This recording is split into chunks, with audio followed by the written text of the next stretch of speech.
es una manera que también la política utiliza para desindigenizarnos, para blanquearnos. Porque si a ti te puedo restar tus derechos de pueblo indígena, o tu autonomía o tu determinación de pueblo indígena, porque estás más mestizo que indígena, así literal, te puedo quitar mucho, te puedo arrancar todo. Alguna vez tuvimos un conflicto por ahí en la voluntad del pueblo, si se animara a contarnos doña Pati, en que alguien le decía, ah, sí, eres indígena, y cómo le comenzó a hablar, en qué idioma le comenzó a hablar, en náhuatl, porque te dijo un tipo que era de, creo que del CEPI, ¿no? Del CEPI. Del CEPI. Del CEPI. Llega y dice, ah, sí, son indígenas, pues que le comienza a hablar en náhuatl. Doña Pati no habla náhuatl, la mayoría de aquí no hablamos náhuatl. ¿Eso te hace no indígena? ¿El no hablar náhuatl te hace una persona no indígena? No, ¿verdad? Sería como decir que eres, o sea, que tu identidad se ve definida por un proceso de violencia que atravesaste. Exactamente. ¿No? Porque el que a los pueblos originarios incluso se les prohibiera en muchas épocas de la historia mexicana, que se les prohibiera hablar su lengua, que atravesaron este proceso de desindigenización, es un proceso violento. Y es como, no sé, suena violento como decir, ah, bueno, si no, o sea, si atravesaste este proceso violento, entonces tu identidad se borra, ¿no? Claro. Es que justo con la participación de la compañera, nosotros, producto de estar en el activismo, la lucha constante, venimos de un proceso de violencia, ¿no? Donde las autoridades, como en este caso la experiencia de la compañera, tuvimos una mesa de diálogo con las autoridades del INPI, de la CEPI, la Alcaldía Xochimilco, el Instituto Electoral de la Ciudad de México, todo lo tenemos grabado, ¿no? Pero en ese momento, pues ellos se sienten como más que nosotros, ¿no? O sea, querían hablar de títulos universitarios, por ejemplo, ¿no? Sí, y empieza ahí la discusión entre nosotros, y nosotros lo primero que decimos, ¿y ustedes quién diablos son, no? Ustedes la CEPI, que en 2018 se crea, para venir a decirnos que no somos de Xochimilco, o sea, ahí empieza el proceso de violencia, ¿no? Cuando eres incómodo para la autoridad, dicen, pues tú no eres de aquí. O sea, un discurso propio de Trump, ¿no? El discurso del odio, del no eres de aquí, ¿qué haces aquí? Entonces, es muy interesante tratar de compartir estas experiencias que nosotros hemos vivido con lo que ustedes están comentando, ¿no? Estamos resistiendo un proceso de violencia constante. Y ahora vamos a ver justamente lo que decía Omar, con estas tres fichitas que tenemos aquí. ¿Cuál es el origen de esa violencia constante y sistemática y política? Comentaba por ahí el compañero del siglo XIX, la palabra progreso. La palabra progreso se utilizó en toda Latinoamérica en el siglo XIX como un frente del por qué las naciones-estados debían de consolidarse. ¿Por qué progreso? Vamos a decirlo como es, ¿no?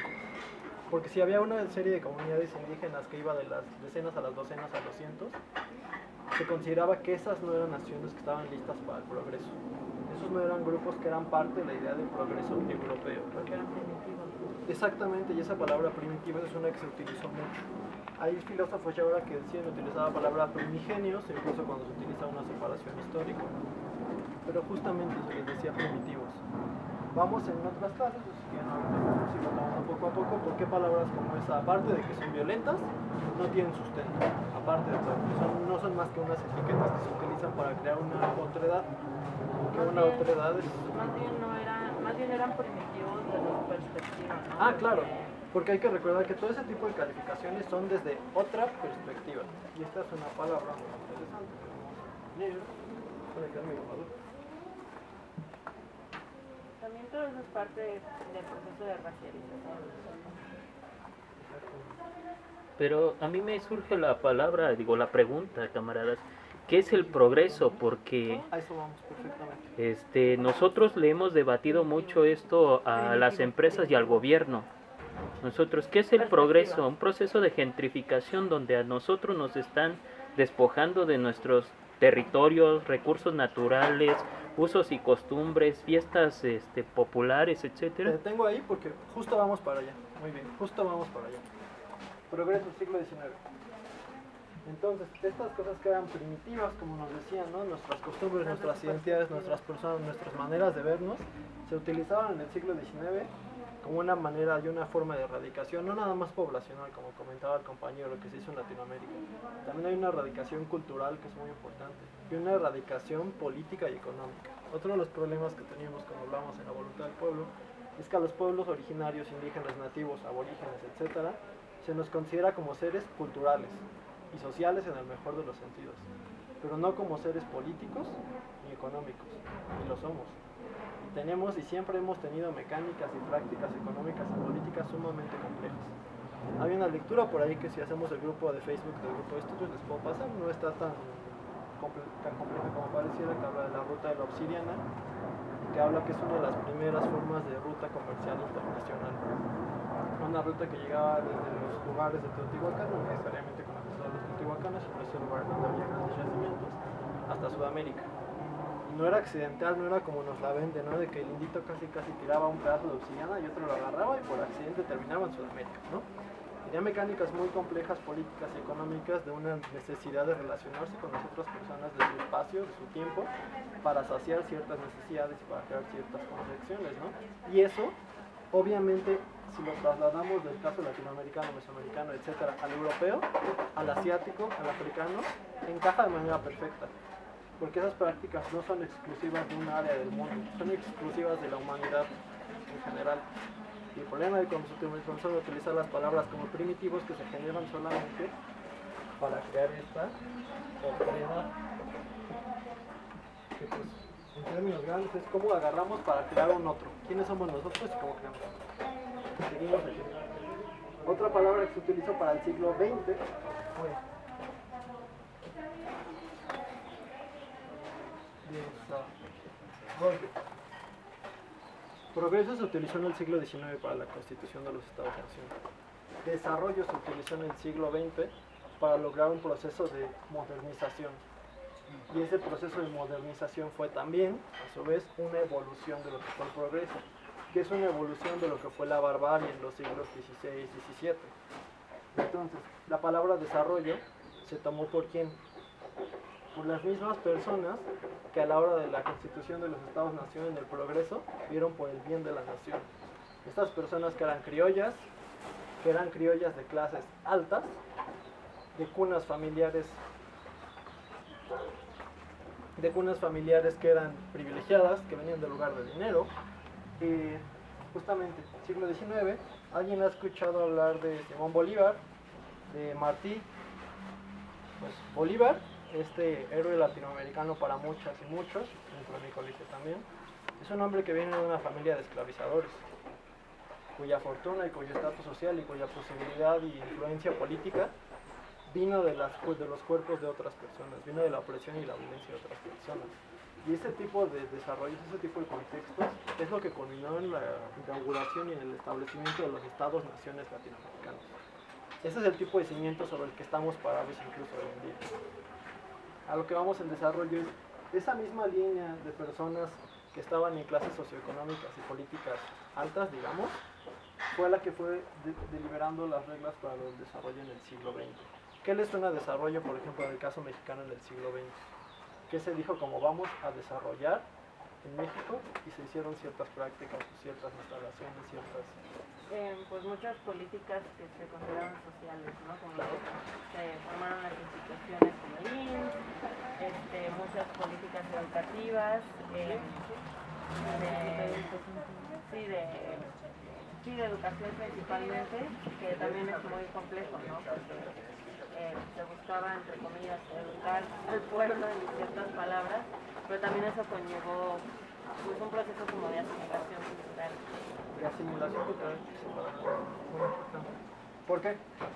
Si nosotros también vemos por ahí unas tablas poblacionales y territoriales de los pueblos indígenas y cómo se fueron transformando desde el siglo XV y XVI, vamos a ver que aunque no lo creamos, después de la conquista, en el siglo XVI y XVII, no hubo un cambio extremo de la población indígena. Digamos, obviamente en el siglo XV la población indígena era al 100%, ¿no? Obviamente. Pasa la conquista, digamos, del 1500, pongamos una fecha por ahí, al 1545 en ciertos lugares de Latinoamérica. Y la población se ve reducida al 70%, ¿no? Por poner una cifra. Vamos a ver que esa cifra del 70% se va a mantener básicamente intacta hasta el siglo XIX. Y las pequeñas variaciones poblacionales que va a haber es por la migración, mucho de personas afrodescendientes, un poco de personas asiáticas, que no es muy bien documentado, y pues de personas europeas. Pero en muchos lugares como México, Perú, no hubo una erradicación poblacional tan grande durante y después de la conquista fuera de las medidas combativas. No es decir que estuvo bien la conquista, ¿verdad? Eso queda claro. Pero sí es ver que muchas de las condiciones actuales de nuestra violencia y nuestra dominación no vienen de la conquista, vienen de la instauración de estados-nación. Estas mismas tablas poblacionales ven que después del siglo XIX, ahí sí hay un declive inmenso de población indígena en básicamente todos los estados-nación latinoamericanos. El caso paraguayo nos dice que en el siglo XVIII todavía había una población del 60% indígena, en el caso paraguayo, en el siglo XVIII. Para después de la constitución de su estado-nación baja al 20 en un periodo de 30 años, y para el inicio del siglo XX estamos en un 0.5% de población indígena en el caso paraguayo. ¿Qué nos deja ver esto?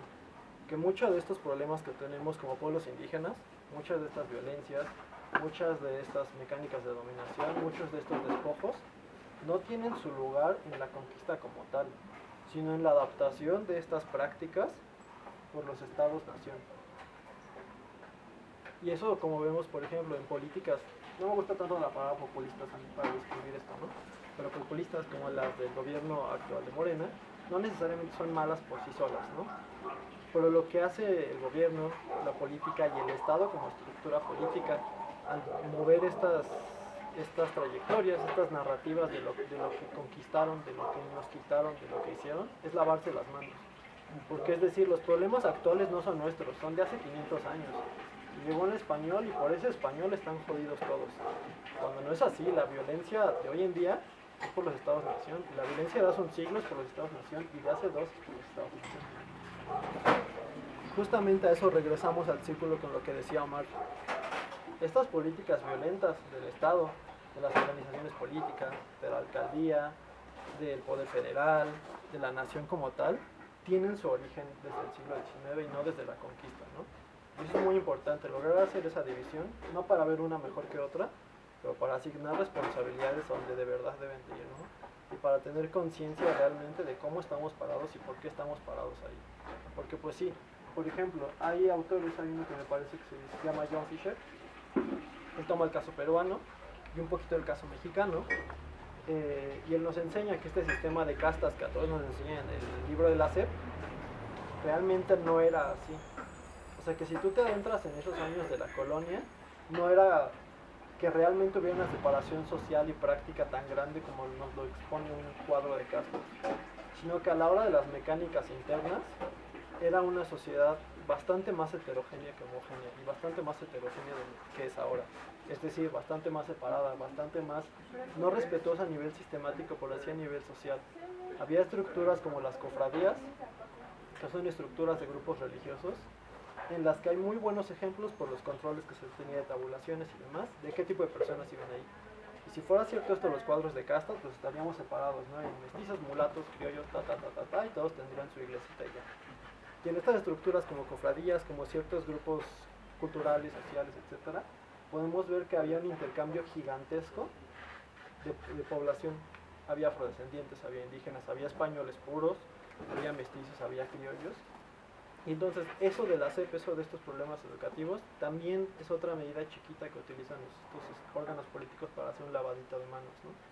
Para decir, ahorita que estamos racializados es por los cuadros de castas que vemos aquí en el libro de la SEP, ¿no? Y esta razón por la que las personas afromexicanas apenas son relacionadas es por un cuadro de castas que hicieron los españoles hace tal. Y no. Vamos a pasar del siglo XIX, que vimos progreso, al siglo XX, que vimos desarrollo, y es algo muy interesante. ¿Ustedes qué palabra propondrían, que es la que se está utilizando en el siglo XXI, para evolucionar estas mecánicas y estas medidas de poder, de violencia, de erradicación, de homogenización? ¿Qué palabra podían ustedes proponer o que suene? Bienestar. Bienestar, qué interesante. Bienestar está muy interesante. Sí, porque eso además incluye ya la parte psicológica, que es ahorita lo que está muy de moda. No solamente es el desarrollo material, sino que tú estés bien, no importa que tengas un trabajo mal pagado.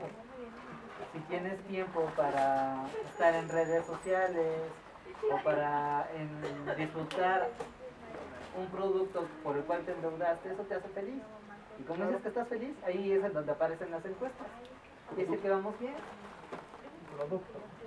Yo creo que también es muy violenta esta narrativa actual de volver a tus raíces, porque, ¿cómo llamaremos eso? No sé, ¿no? Pero está como de moda y porque ahora lo que está pasando es eso, pero orquestado por otras personas, ¿no? O sea, te dicen, vuelve a tus raíces, pero el jefe es un blanco, ya, ¿no? Yo, justo con lo que está diciendo el compañero, el término de la usurpación, ¿sabes?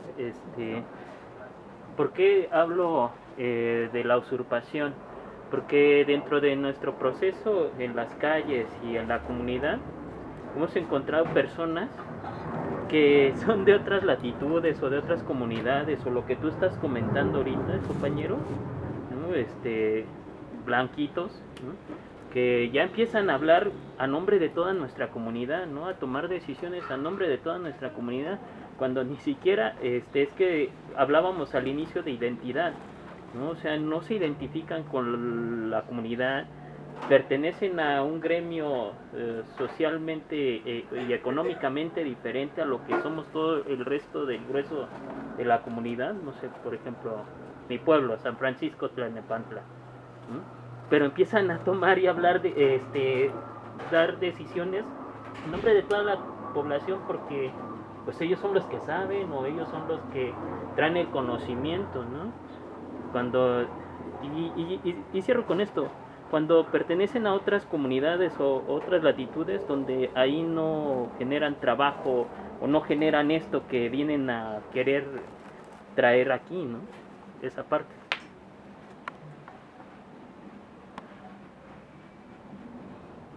Ahorita me recuerdas ir a estos dos temas que se Uh-huh. por ahí nos hablaban de, bueno, esto también va en relación, bienestar, producto. Voy a hacer un Excel de estos dos para compartirles cuál es la que ahora en ciertos círculos se está llegando al consenso de que es la evolución, progreso, desarrollo y va Modernidad. esta palabra. Modernidad. Modernidad es una palabra que ahorita ya no se aplicaría como tal. ¿Por qué? Porque modernidad se utilizó mucho en el siglo XX de manera buena, en el sentido en el que se utilizó como una manera de criticar todas estas medidas, y eso sí es muy importante. Vamos a rayar las otras. Esta de modernidad se utilizó al decir, la modernidad fue un sistema justamente que nombró lo que no pertenecía a una cultura, como antiguo, como primitivo, como bárbaro, y lo que sí pertenecía a una cultura deseada, como moderno, como positivo, como civilizado. Para hacer este binomio muy claro, pues lo americano, lo indígena, etcétera, no era moderno, era Oye, primitivo, Axel. era bárbaro. Perdón que te interrumpa, la palabra tecnología. A eso vamos perfectamente. Entonces, la modernidad es un concepto muy interesante y muy fuerte que se utiliza, de hecho, es una columna vertebral de todo esto, de cómo modernidad y lo moderno es un concepto, un constructo, y como ya vimos, imaginario, que se utilizó de manera violenta para nombrar lo no moderno como indeseable, y a lo moderno justamente como lo que va al centro del progreso, del desarrollo, y ahora, que va muy relacionado a lo que comentó Mario, a lo que vimos aquí de todo esto, que es Innovación. empresarial. Pero ¿qué pasa cuando agarran y nos dicen, ay, aquí, bendito Xochimilco, vamos a poner un metrobús, porque vamos a innovar con el transporte público de los pueblos, ¿no? Tenemos que innovar el transporte, tenemos que innovar el sistema de salud, tenemos que innovar el sistema educativo, tenemos que innovar la cultura, tenemos que innovar, y eso es algo muy del siglo XXI, ¿no? Este proceso de la superindustrialización, de la fuerza de trabajo es innovar, ¿no? De las máquinas, de la computación, del rendimiento es innovar. También creo que es Productividad. como interesante ver que aparte esta innovación ahorita no proviene de la innovación real, ¿no? Por decirlo así, sino esa apropiación, como decía Omar, de conocimientos que ya eso es había. muy O sea, por interesante. ejemplo, a nosotros nos pasó algo muy pues a nosotros nos emputó mucho, la verdad, ¿no? Ya ahorita es como, bueno, qué Y es chistoso. horario para adultos. Ajá, pero lo que pasó fue que vino un señor francés a las chinampas, Y su- la práctica de mi abuelo, porque él, Ah, al menos plátano, él en frijol, chinampas sobre no le todo. funciona tanto, el frijol sí, pero la calabaza no tanto. Pero, o sea, son prácticas milenarias, ¿no? En el país y en muchísimos lugares, ¿no? Entonces, yo creo que aparte esta innovación, o esta idea de innovación, ahora surge mucho desde la apropiación, ¿no? También, como decía Mar, les vamos a enseñar cómo deberían festejar mejor, les vamos a enseñar cómo deberían cultivar mejor, cómo deberían organizarse mejor. Pues al final, ¿Cómo? porque lo dice alguien blanco es algo... Sí, no, Sí, claro, y exacto. digo, ese día sí, o sea, yo sí me puté, ¿no? Y mi mamá nos contó y le dije así como, pues dile a mi tía que no mames. Pero o no, sea, ajá, ¿no? pero no necesariamente tiene que estar alguien blanco, ¿sabes? Exacto, ¿no? Ahora, alguien, bueno, nosotros lo decimos como los acomodados, ¿no? Claro. O los aburguesados, ¿no? Que no precisamente son blancos, pero sí te vienen a decir desde su burbuja o desde su comodidad cómo cultivar la chinampa, ¿no? Exacto, ¿no? Y ahí hay como muchos servicios, ¿no? Muchas capas porque, o sea, yo sí creo que hay, lo que su blanquitud les permite es que la gente los escuche, ¿no? Porque si mi abuelo se sienta y lo dice, va a haber mucha gente que le va a decir, pinche abuelito, o sea, ya, ¿no? Ya dejé de trabajar. Ajá, ya pasaron sus cosas, pero si es un nombre blanco y luego francés, pues ya se vuelve una innovación tecnológica. Etnobotánico. Pero sí creo que es muy importante porque también a veces nosotros mismos, no sé si sea posible, pero a veces nos apropiamos de nuestros propios conceptos para, a lo mejor para gentrificarlos sería la palabra, ¿no? Y Para innovarlos. según innovarlos y nada más le estamos dando una lavada y Exactamente. vamos, ¿no? ¿Sabes? Ahorita vamos a lo que dijiste tú como de la innovación buena y mala, pero vamos a lo que planteó Omar desde hace rato, que era este problema de la apropiación, de la pertenencia, de lo blanco y de lo blanco. ¿Por qué creen que está separada y por qué tuve la necesidad de poner por un lado blanco y por otro lado blanquito? Porque lo blanco serían características físicas de una persona y la blanquitud pues es todo este proceso de hacer a las personas blancas desde sus Perfecto. características, ¿Qué es hacer los blancos? pues que sean refinados, modernos, Pudientes. superiores, civilizados. Civilizados, Pudientes. pudientes, perfecto. Porque está separado. Blanco es, como decían por ahí, una característica, ¿no? Es una manera de ver algo y denominarlo blanco por un rasgo, puede ser físico, ¿no? Usualmente es físico. Blanquitud ya conviene en sí una construcción de un ser, de una identidad, de un pensamiento, de una filosofía. Vamos a ver ahorita el ejemplo contrario, pero blanco, blanquitud, justamente es todo lo que hemos dicho ahorita. La blanquitud, como concepto absoluto, es la reunión de todo esto que acaban de decir, de lo que es moderno, de lo que es civilizado, de lo que es bonito, de lo que es deseable, de lo que es guapo, de lo que es atractivo, de lo que es moderno, de lo que es efectivo, de lo que es Aceptado. productivo, de lo que es aceptado y de lo que es deseable. Y deseable en el sentido carnal de desear, en el sentido imaginario de querer llegar a ser esto que es blanco, esto que es blanquitud. Entonces, importantísimo, ¿no? Breve porque no me lo puedo tragar porque me encanta. Va el ejemplo contrario de lo que es negro, un ejemplo. Negro en el caso latinoamericano. Y negritud. Les voy a contar. Ya vimos ahorita qué es lo blanco y qué es blanquitud. Y como decía yo, alguien puede ser de Xochimilco, puede ser indígena y puede estar más cerca de la blanquitud que del originario, porque aplique mecánicas de dominación, de violencia, de empatización, de poder político, etcétera, etcétera. A lo negro y a la negritud. El ejemplo que me parece a mí hermoso en el sentido histórico, social y filosófico, ya yo ahí voy con mis cosas, es cuando está la constitución haitiana y cuando se hace la primera constitución haitiana, al frente de esto se pone la palabra negro. ¿Por qué? Pues ya sabemos todos que el origen de la palabra negro como calificativo es ofensivo. Es clasificatorio, pero es ofensivo. Es una manera de señalar al otro y generar esta autoridad de tú por ser negro eres menos, estás abajo a mí, que yo no soy negro, ¿no? ¿Qué hacen los haitianos? De que no hizo la Revolución Francesa, que usualmente se dice, ay, la Revolución Haitiana es muy francesa. Si se lo dices a un haitiano te va a decir, perdóname mijo, pero nosotros estamos en otro nivel, ¿no? hizo algo increíble, la revolución haitiana, que para ellos es cotidiano y para mí es increíble y me encanta. Ellos, uno de sus mandamientos más fuertes, si no es que el principal, es todos somos negros. Y no lo dicen porque ellos hayan sido personas negras que hayan dicho vamos a hacer una república cerrada a solo personas negras. Ponen de manera literal en su constitución, todo aquel que decida, porque aparte no lo imponen, formar parte de lo que será la república haitiana, se considerará negro. No importa si eres blanco, porque nuestra negritud no se define por el color de piel. Nuestra negritud se define por lo que somos, histórica, social, cultural y políticamente. Y eso es algo que podemos ver nada más ahí. ¿Cuál es la diferencia entre una y otra, no? La blanquitud se genera desde la violencia y la dominación, y la negritud desde la lucha y el mantenimiento y la preservación de la vida. ¿Qué me recuerdas un poco un caso contrario a lo que sucede con Liberia? Liberia era un territorio de África que pertenecía a los Estados Unidos y que el mismo gobierno estadounidense promueve su independencia para resolver el problema de los negros. Entonces, todos los que no quieran estar aquí, váyanse para allá. Y lo que resulta interesante es que cuando se constituye como Estado-Nación Liberia, los que terminan gobernando son no los negros locales, sino los que vienen de Estados Unidos y reproducen los mismos mecanismos de dominación que veían en los Estados Unidos. Negritos dominando a negritos. Y eso está muy interesante, lo vamos a ver también ahorita si quieren. Puedo entrar ahorita en lo bueno y en lo malo. Que hay muchos movimientos. Yo me estoy topando con eso ahorita, ¿no? El movimiento de todo esto que estamos viendo lo podemos denominar como descolonial o decolonial. Tiene muchísimo bueno lo de colonial.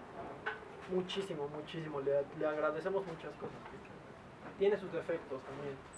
El más claro es que es una decolonialidad que viene de las personas que no son las colonizadas, sino de intelectuales, ¿no?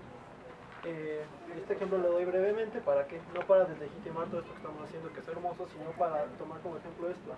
El antirracismo estadounidense o americano es un antirracismo que es muy cerrado a lo que es afroamericano. Obviamente la lucha de derechos civiles que ellos tienen es increíble, y es un ejemplo. Sin embargo, suele dejar de lado a todo lo que es negro, pero no es afroamericano.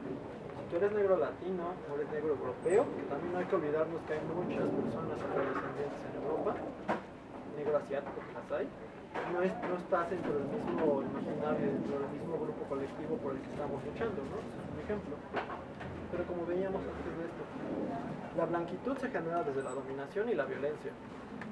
La negritud se genera desde la preservación de y desde la lucha.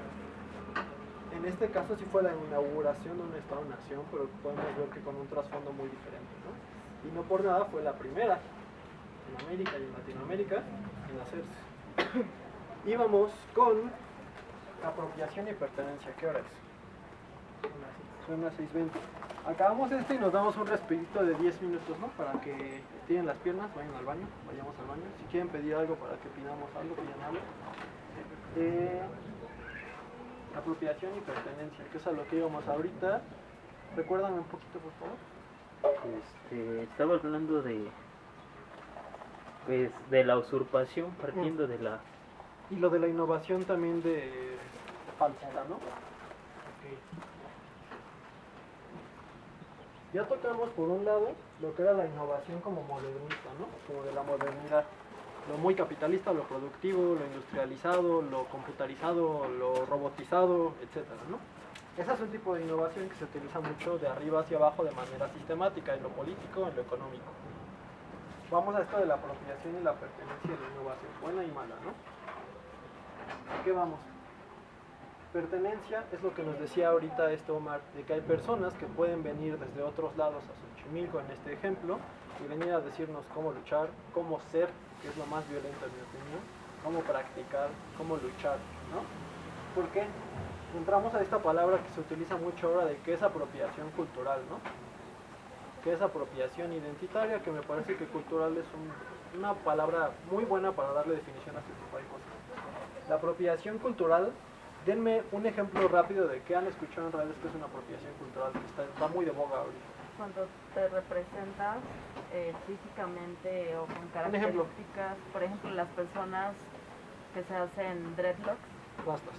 o razas y no hacen parte de la cultura Afro. o raza. ¿Alguno más?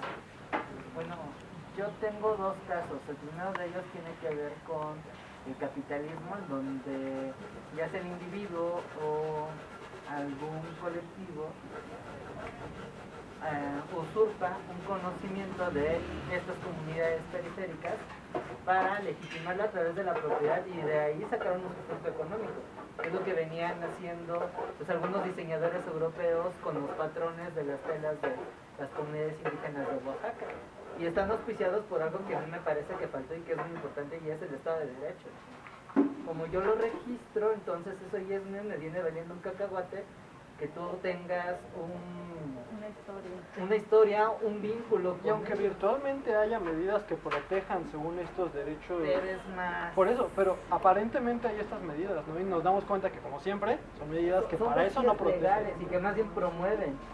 Exactamente. Que eso también ha sido un conflicto, ¿no? Porque una cosa es el derecho consuetudinario, que por ejemplo es lo que legitimó la propiedad de la tierra aquí en México, desde tiempos inmemoriales hasta el siglo XIX, y viene esta parte que es el derecho tradicional, el que Claro. viene de Occidente, papelito habla. Claro. Por eso, después de un tiempo, por ejemplo, porque fue un tema que me tocó más o menos trabajar cuando estaba estudiando, las comunidades indígenas terminaron apañándose las mercedes y los códices, porque era una forma de adaptarse y, digamos, resistir ante este embate que tiene, por ejemplo, desde la generación de los liberales de Juárez. Ah, claro. No, y Juárez. Y ahorita pues viene lo mismo, ¿no? O sea, no estás en el INPI, me viene valiendo que sea una práctica tradicional tuya, yo la apaño y de ahí saco una plusvalía. Y viene otra cuestión de apropiación que me parece muy interesante, que sin caer en las modas es más bien en cómo tú de forma individual te terminas identificando. Y yo lo veo mucho, por ejemplo, en el metal, soy muy afín a ese género de música. Y algo que yo veo bastante, sobre todo en las comunidades metaleras de países periféricos, es que hacen esta combinación de, ok, yo me reconozco como ecuatoriano, como paraguayo, Como indígena pero también. ¿no? en Grupos mi indígenas. imaginario yo mantengo ciertos elementos culturales locales, pero son míos. Es decir, aunque yo pertenezco a una expresión cultural global, que sería, por ejemplo, el heavy metal, yo sigo manteniendo una definición de lo que soy. Y que es, por ejemplo, muy distinto a esta construcción cultural artificial que viene del consumo, que viene de la moda. De que hoy todos somos vikingos, por ejemplo, ¿no? La serie Sí, claro. Valhalla, entonces ya todos traen sus dreadlocks y sin saber qué onda. Entonces, como también ahí ver los matices en cuanto a lo que estamos hablando de Pero- apropiación cultural. Justamente, pero ahí está muy interesante porque pues, la apropiación cultural usualmente la relacionamos como como un proceso violento, ¿no? Estos dos ejemplos, el de los dreadlocks de las personas que no pertenecen técnicamente a este tipo de comunidades, el problema no es que, vamos a poner otra vez dos ejemplos muy claros, ¿no? Que una mujer blanca se haga unas rastas de una mujer negra. El problema no es el acto como tal. El problema es que una mujer negra ha sido históricamente violentada, señalizada, asesinada por el hecho de tener ese estilo de interpretación corporal. ¿A qué vamos con esto? Si esta mujer, porque se ve mucho lo contrario, ¿no? Como decías, si una mujer indígena, un grupo indígena, toma el metal, que obviamente pues no había metal, ¿no? En la Sierra Otomí, y lo toma, por ahí alguien te diría, pues es que eso es apropiación cultural también, ¿no? Pero la apropiación cultural atraviesa un proceso de violencia. Entonces, para que haya una apropiación cultural, tiene que haber un proceso de violencia. Y la verdad es imposible que una apropiación de abajo hacia arriba ejerza violencia. Es como si hiciéramos racismo Racismo inverso, inverso, ¿no? es la misma práctica, exactamente, es la misma lógica. Entonces, ese es el punto, ¿no? Hay una corriente filosófica que me gusta mucho que se trata ahora, hablando de temas como este de las rastas y del... no traje esa palabra, y de la blanquitud, ¿vale? De las rastas, de las trenzas y demás de la blanquitud, en las que toman este ejemplo de la mujer, el hombre blanco, ¿no? Entonces, les voy a poner un ejemplo, pero quiero que todos sean bien honestos y honestas, ¿va? Hay tres cuerpos, una mujer blanca, una mujer negra y una mujer indígena. ¿Cuál es el cuerpo deseable? El de la mujer blanca. El de la mujer asiática. Ese es otro tema. Ahora, otra pregunta. Cuerpo de mujer blanca, cuerpo de mujer negra, cuerpo de mujer indígena. ¿Cuál cuerpo no es deseable? El de la mujer indígena. El de la mujer indígena. ¿Por qué, doña Pepa? Dígalo. De su opinión. Porque la tratan como sucia, como Perfecto. morena o despeinada. Despeinada. No usa ropa Dele, moderna. dele, No más. usa zapatos, es de Descalza. guaraches o descalza. Ok, perfectísimo. Doña Pati ya Aparte, le... las mujeres indígenas tienen una morfología corporal, pues de alguna manera diferente, ¿no? Diferente es una buena palabra. Ajá. Pero ahí vamos. Doña Pati le dio a todo lo que... ¿Alguien más? Y es interesantísimo porque este proceso que sí ha ocurrido con la mujer o con el hombre también afro, Perfecto, que es a eso iba. este de deseo, A eso iba. ¿no? Porque una mujer afro pues nos han enseñado que es voluptuosa, ¿no? Entonces sí la deseo. Claro. Y un hombre afro pues está muy bien dotado, entonces Sí, también claro. lo deseo. Obviamente Claro. lo estoy exotizando, pero sí lo deseo. No, es que ese Y es con el objetivo de esta pero mecánica. con el hombre indígena y la mujer indígena eso nunca pasa. Exactamente, y eso no ha vamos. pasado, ¿no? La mujer blanca es deseable en todo el sentido. Físico, romántico, social, político, económico. Tú deseas, no nada más a veces el cuerpo blanco como posesión, sino como serlo. No, incluso yo diría como que el cuerpo blanco es el que quiero, ¿no? Y Exacto. el negro es el que Deseo. deseo, pero el indígena es el que Exactamente. quiero en el deseo. Y el cuerpo negro ha sido históricamente sexualizable de una manera horrorosa. Para ambos lados, como dicen, porque a veces pensamos el cuerpo de la mujer como el único que ha sido sexualizado. Y el cuerpo del hombre afro ha sido sexualizado de una manera sumamente violenta también. Más adelante, a ver si nos da tiempo la segunda. Yo ya les dije que... un minuto. Acabamos esto y pasamos a la otra hora. Antes de que yo Sí, también para pasarnos. Me dijo Cian que nos pasamos en la segunda hora. Entonces, sexualidad. El cuerpo de la mujer negra ha sido sexualizado históricamente, ¿no? No nada más por el físico que tenía, sino por las características imaginarias que se le dieron. La mujer negra está siempre dispuesta. La mujer negra es gozosa. La mujer negra, históricamente, por cómo era esclavizada y utilizada dentro de la casa del amo, estaba siempre dispuesta, estaba siempre disponible. El hombre negro tiene una frenesí sexual todo el tiempo. El hombre negro, como el hombre indígena un poco después, va a ser un violador a los ojos de la sociedad y de la cultura blanca. ¿Por qué este ejemplo es importante? Porque doña Pati ya le dio a todo lo que queríamos tocar. La mujer indígena y el hombre indígena no entran siquiera en el espectro de lo que es deseable. No entran en el espectro de lo que es deseable y no nos vamos a dejar mentir. Es muy probable que a lo largo de nuestra vida nunca hayamos visto como un sex symbol, como algo atractivo a una persona indígena. Y eso no es nuestra culpa realmente, ¿no? Es que somos víctimas de un sistema que nos ha hecho crearnos este tipo de emociones. ¿A qué va esto? Si una persona es sucia, desaliñada, etcétera, y no es deseable, entonces ¿qué es? Lo que no es indeseable, ¿qué es? Así, la misma palabra. es desechable. Híjole, antes de esa, porque ya la hizo muy bien, es indeseable, ¿no? Indeseable. Y si algo no es, y si algo es indeseable, Es desechable.